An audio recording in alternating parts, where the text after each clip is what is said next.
talk is going to be blockchain analysis, and it's about two works that we were done using two methods, formal verification and quantitative analysis. So before we go into it, just a little bit about myself. I do formal verification, particularly security and privacy analysis of cryptography systems or cryptography protocols. So in my eyes, a blockchain is a cryptography protocol. Oh, sorry, I did something wrong. Okay. So by saying it's a cryptography protocol, a blockchain system.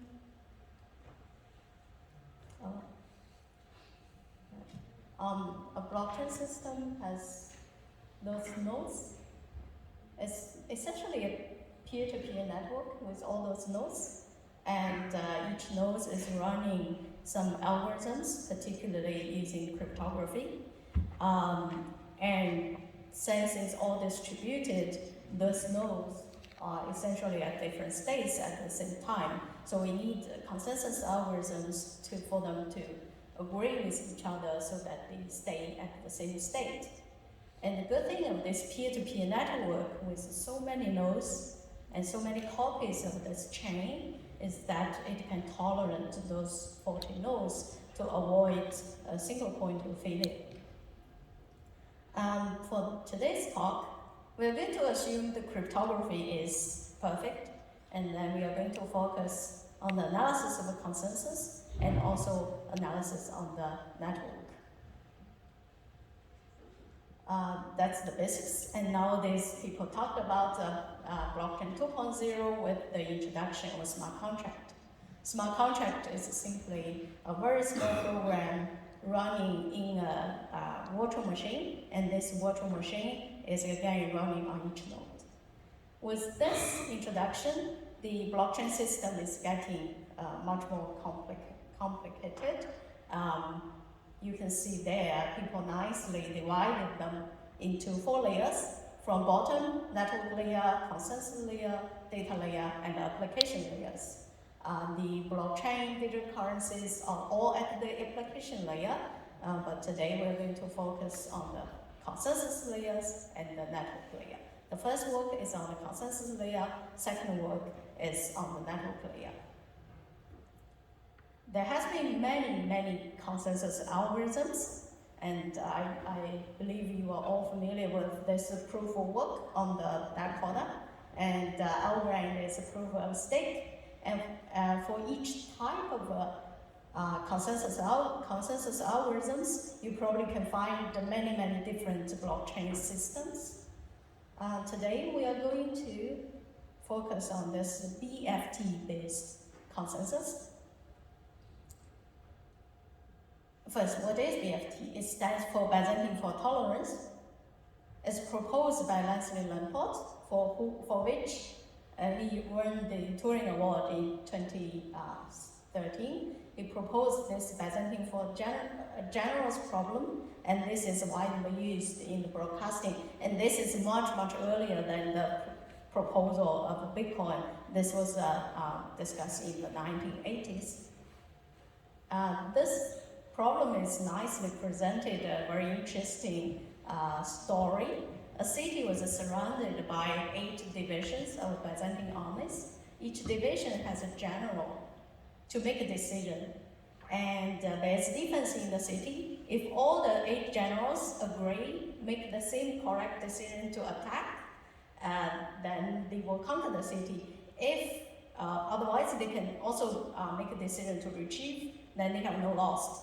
But if part of the generals decided to attack, some of them decide to retreat, and then they will lose this war. And the result is that Leslie Laporte has proved mathematically that there's no solution exists with fewer than 3 n+1 generals can cope with m traitors. So without traitor, this is a very easy problem. Also, there's messengers between generals. They just need to several rounds of message such that they can make the same decision. However, there are m traitors. These traitors can send fake messages. with this treatise, so that's the, in other words, is this Byzantine fault tolerance consensus maximally can tolerate a third of this treatise. Sometimes we call it malicious nodes, sometimes people call it Byzantine nodes. So the interesting thing is that we all know that Bitcoin, there's a 51% attack. And there's assumption that Bitcoin assumes that requires that majority of the nodes needs to be honest. It means 51%, right? Means that Bitcoin, in other words, can tolerate 49%, while BFT only tolerates up to 1/3. So there was a debate after Bitcoin was proposed, whether Bitcoin is a good solution for the Byzantine fault tolerance. So the answer is yes and no. For people supporting yes, because there are people proposed solutions based on Bitcoin to solve Byzantine fault tolerance problem. Some people support no because the results there, a third, is mathematically proved.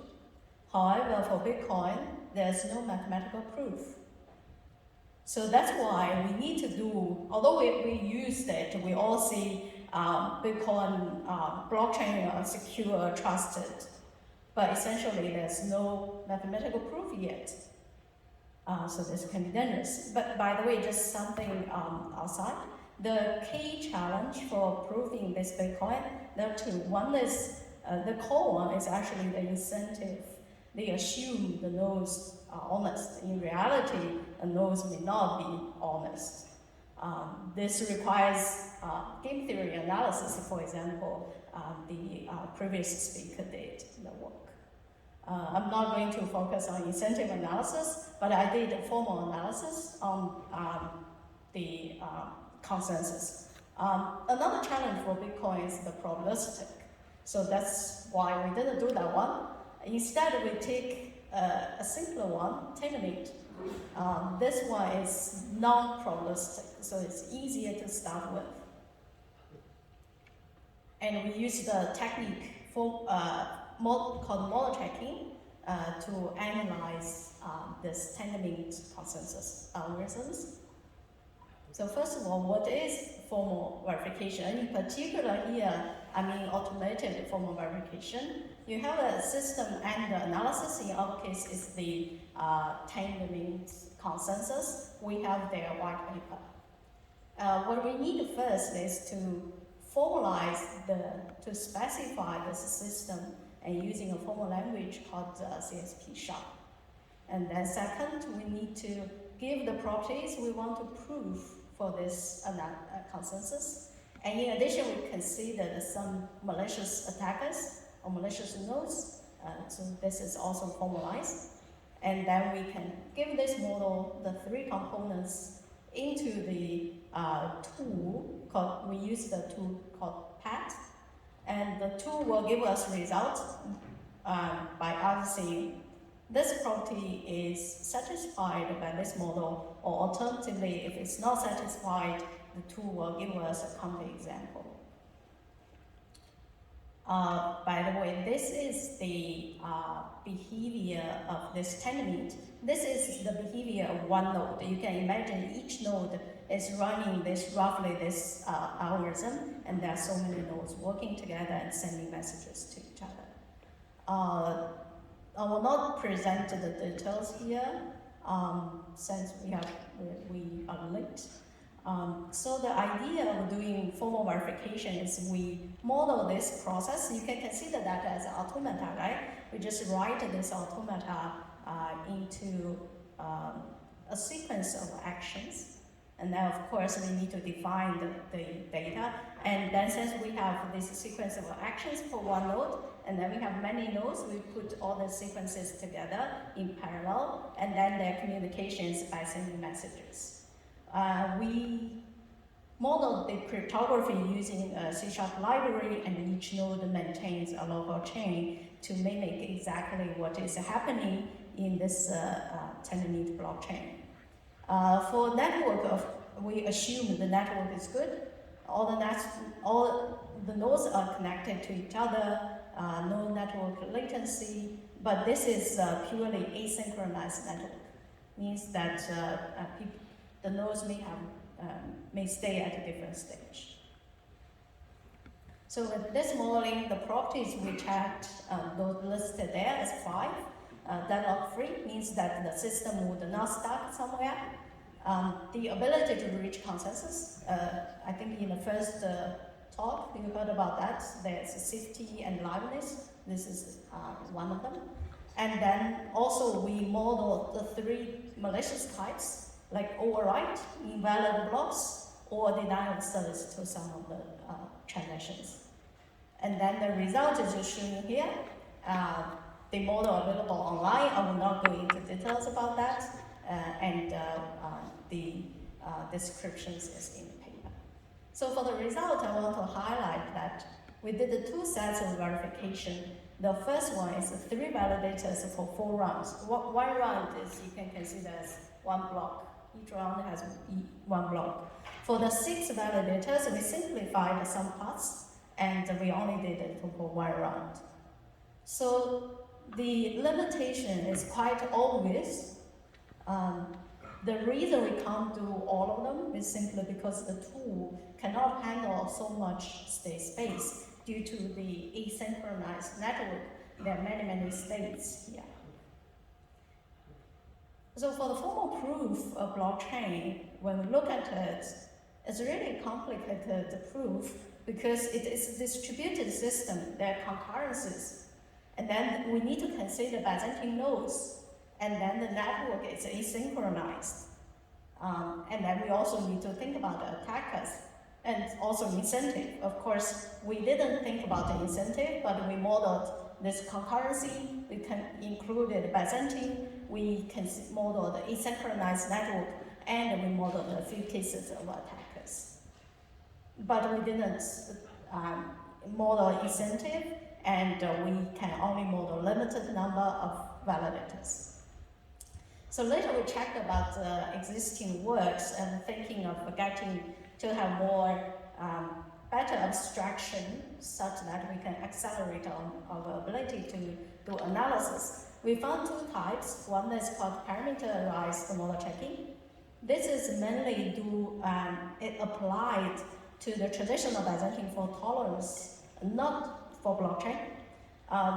They did consider distributed system Byzantine nodes, for them is a semi-synchronized network, meaning that the message would not be dropped, and they didn't consider attackers and didn't consider incentive.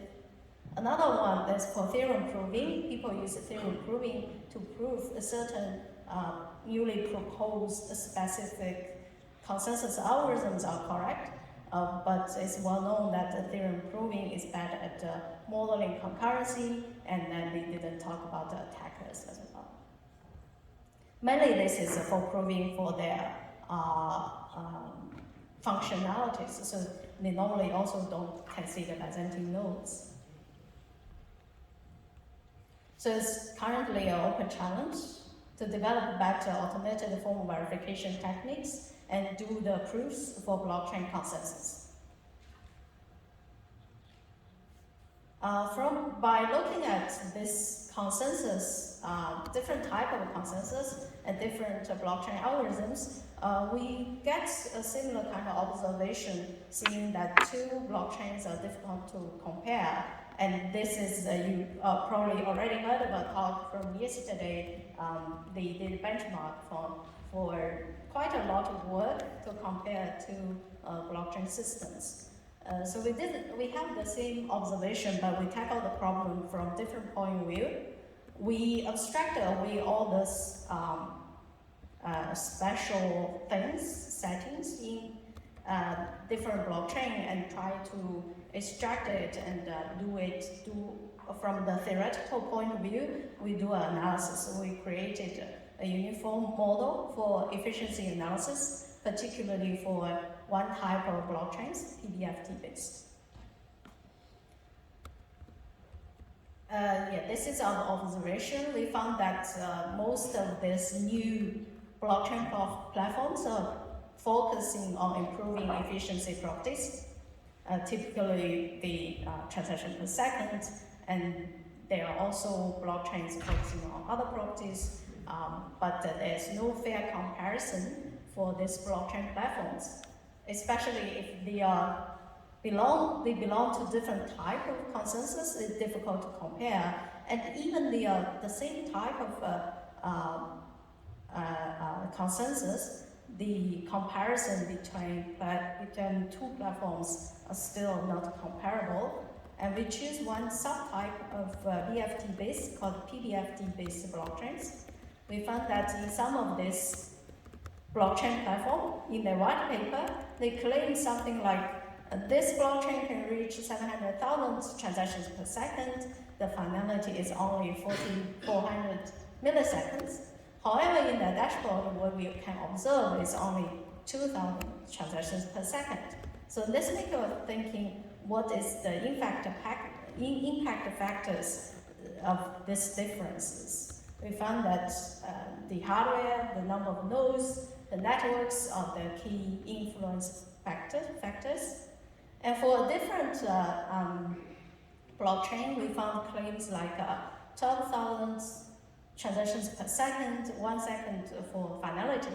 So we want to compare, if you want to compare this to a blockchain, you actually cannot.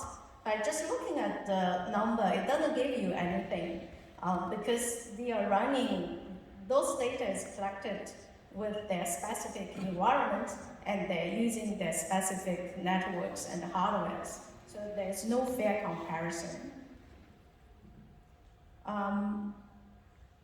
To do that, we first get abstracted this general consensus structure for PBFT. It's roughly the same as Tendermint, and this picture shows a global view of this message sending. And we take 3 blockchain systems as case study, Solana, Definity, and Hera. They all have their special features, but that's not our focus. But we've observed that they all follow the same type of communication and the stages shown in the slides.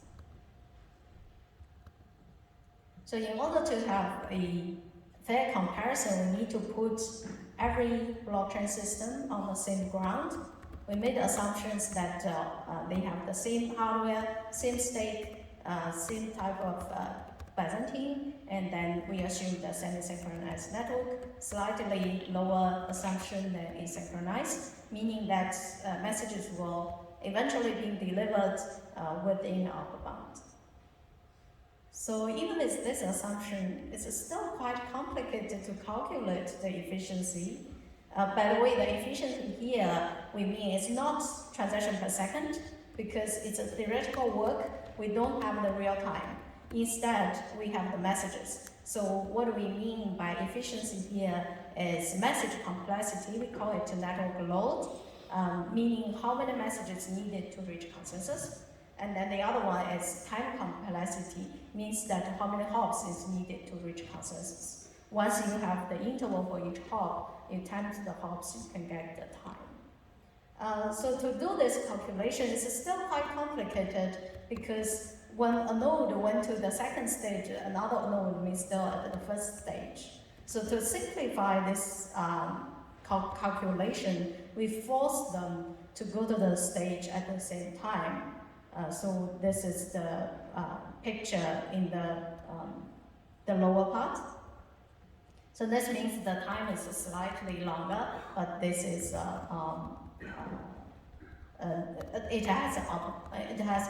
it's bounded. And then we identified some key factors affecting the efficiency analysis, including the number of nodes, the number of peer nodes selected in the gossip. So traditionally, you know that it's a gossip. You think about one node may immediately send to another node. It's not in fact, it's not like that. So one node can only send to some subset of nodes. The number size of this subset is called the finite. And then this subset will keep ascending. That's the Gaussian. Then the ratio of nodes is F, but it's kept as a third because it doesn't make sense to talk more about that. And then there are two Gaussian types. The first one will not keep broadcasting or gossip if the message is duplicated. For the second type, it just keep duplicates, doesn't care about whether the message is duplicated or not. And then we have the gossip frequency and also the threshold determined for the next stage. So with that one, actually you can see that the first stage is easier, it's just leader node sent to all others. And then the second stage is actually a duplication of the first one, just many nodes sent to all others. And the third stage is exactly the same as the first stage, so we just need to focus on the first stage and then multiply it in the second stage and third stage. So this is an illustration of the first stage, and we're not going into too much details about it, but the idea is that we think about the nodes receive the message as the state. So for example, at the beginning, the W0, that's at the beginning, there's only one node has the message, and will maximally send to the final node is G. And some nodes may immediately receive it, some nodes may not receive it in one hop. That's why there's a probability. There are 2 nodes receive it, 3 nodes receive it, up to G+1 nodes receive it. So similarly for others, there's also a difference if a node detected as duplicated or not. There's also a probability there.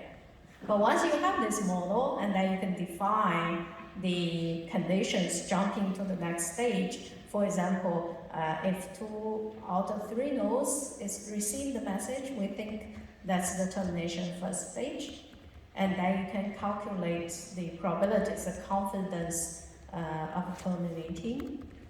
Once you define this, the line at the bottom, once you define it, then you can actually easily calculate.